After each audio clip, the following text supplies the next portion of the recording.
to you. Thank you very much, distinguished participants and distinguished ladies and gentlemen. I'm very optimistic because I'm here again after 2 years of pandemic, so I'm in general optimistic. Thank you very much for this kind invitation and this possibility to be here and to participate in this panel, to have this opportunity to share with you my point of view, my opinions concerning situation in Ukraine now, in our part of the world, in our part of Europe, and my opinion, how it could influence the situation for the future. So now, please take your earphones and electronic devices because it will be much easier for me to tell it in my mother tongue, in Polish. I have excellent interpreter, Madam Aneta Wiśniewska-Sołtykiewicz in the cabin, so she will translate it perfectly,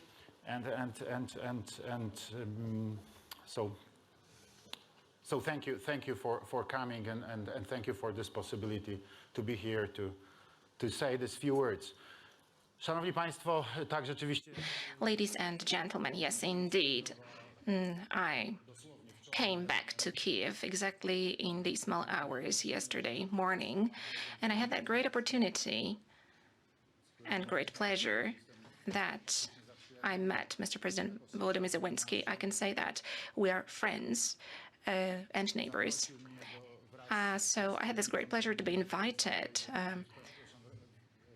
there together with the President of the Supreme Council of Ukraine, Verkhovna Rada, to speak in front of the Supreme Council. I considered it a great honor on behalf of the Republic of Poland in this very complex situation for Ukraine, in which Ukraine was thrust 3 months ago as a result of Russia's aggression which 2 years ago was unthinkable, which was expected in the last months, but still, ladies and gentlemen, I have to share with you that despite different information from, as all of us know, intelligence services, which we had received and which I had an opportunity to get acquainted with as President of the Republic of Poland, still, given all that information, I had not expected that that aggression would happen on such a big scale. Of course, I knew that Russia's aggression would happen. That was clear. President Putin had no longer any alternative because he had amassed big numbers of troops at the border with Ukraine, and because of that, he was forced to solve that situation somehow. Also, due to prestigious reason for himself, it was clear it was a propaganda, and that is why that aggression had to happen. But speaking honestly, I expected that the scale of that aggression would be much smaller. And off the top of my mind, I thought that the attack would be launched only on Donetsk and Lugansk regions. Then I thought that perhaps Putin would like to establish a land corridor to Crimea. And then in the third scenario, I thought that perhaps there would be an attack launched on Odessa and Kiev. Odessa and Kiev, although it was hard for me to believe that that would have been possible for Putin to decide to launch such a far-reaching and serious, large-scale military operation. Nevertheless, I believed there was such a possibility for two reasons. First of all, Kiev is a historical capital of Ruthenia. Kiev is the cradle of Ruthenia. So this is the beginning of Russia as such, because there is the baptism of Ruthenia happening in Kiev. This is how it is seen by the Russians. For that reason, the seizure of Kiev would have equaled to the capturing of the cradle of Russian civilization and Russian culture. In that respect, that is important. And Odessa symbolizes the greatness of Russia. To Russia, Odessa is a great, magnificent pearl of the Tsarist time Russia. Its window to the world.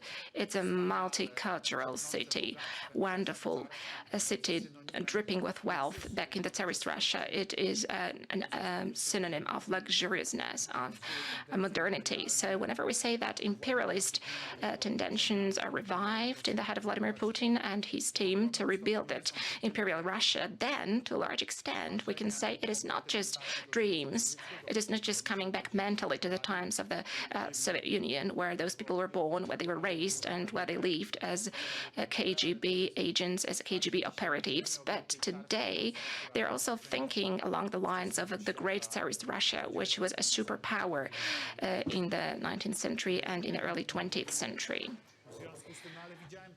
But I thought that would be the third scenario. And then the fourth scenario stipulated that a full-scale invasion would happen on the entire territory of Ukraine, but I believe that was not possible.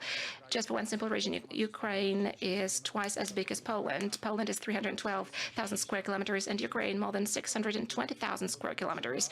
So to capture such a country, you need a lot, big troops to occupy the entire Ukraine, and Putin amassed an estimated 160, 190,000 soldiers. So for that reason, the occupation of the whole of Ukraine was simply impossible. But still, there was one thing which I believe President Putin did not take into account. Namely, he did not take into account that Ukrainians would put up such a fierce resistance. Volodymyr Zelensky repeated that to me on a couple of occasions. We met twice before the very invasion. First, I received him in Poland, where we had an informal meeting in the city of Wisła together with his team. We spoke at length, and then one day before the invasion happened, just before the Russian tanks rolled into Ukraine, we had our last conversation before the war broke out. I visited Kiev together with President Gitanas Nausėda a couple of hours before the invasion. And every time Volodymyr Zelensky told me, Andrzej, if you think that they would just come, that they would conquer Ukraine just like that, that we would give our land to them, they are deeply mistaken. We have been fighting for 8 years. We started in 2014. We have got thousands of battle-tested people. They saw blood. They know how to fight. So they will fight till their last breath. And nobody's going to give away an inch of our territory without fight. And that is what happened, and that is what was happening today. So what I'm absolutely convinced about, Ukrainians are using all their strength to resist and to fight, and they're going to do so. We cannot be hopeful about peace to the extent that Western Europe will force Ukrainians to give away their land to Putin. Ukrainians are not going to make such concessions. They are not going to do that for many reasons. First of all, because they have spilled so much blood. They are not going to make any concessions also because they have been fighting and their country has taken bad damages. And they really want to take revenge. They want to recapture their lands. There is such a strong will to do that, that I do not believe that they would agree to such conditions, that Russians would take away more land, more Ukrainian land. I simply do not believe that they would make such concessions. Also, geopolitical reasons. Today, political elite in Ukraine cannot agree to that. Everyone who would agree to that as a politician in Ukraine would be finished, because this defense is a national decision. The whole nation believes they have to fight. Almost nobody believes that they shouldn't put up a fight. So if any politicians in the West thinks that they could force Ukrainians to make concessions to Putin, as we heard a short while ago from Mr. Berlusconi, then they're deeply mistaken. And speaking openly, as President of the Republic of Poland, I'm going to give my 100% support to Ukraine. Why? For a very simple reason, not to mention all the other aspects. Ladies and gentlemen, I simply cannot accept, also as a neighbor to Russia, that Russia violates the rules of international law with impunity. I cannot accept Russia murdering people in Ukraine, and I cannot accept that the world just turns a blind eye to that without any consequences vis-à-vis murderers.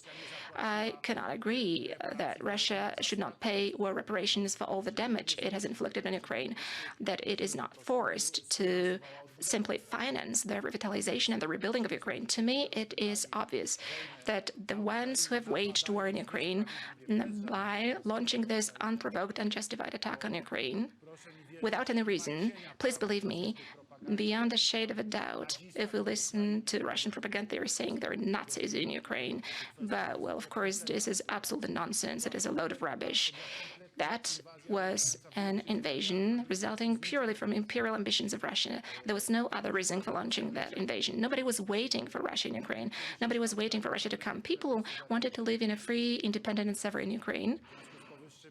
And so today the world has to present a very resolute stance, and this war should be ended by Russia giving back to Ukraine the grabbed lands, and it has to pay contributions, and the perpetrators have to be brought to justice. This is my vision of how this war should be brought to an end. So I urge everyone to support Ukraine today. I urge everyone to stand with Ukraine, because justice is on the side of Ukraine. Honesty is on the side of Ukraine. I have no doubt whatsoever about that. And today Ukraine needs to be supported comprehensively, both in terms of supporting Ukraine in the military perspective, it needs support from the political perspective, and also today we need to collect funds and money so that Ukraine can be rebuilt today and return to normal functioning. Thank you so much, Mr. President.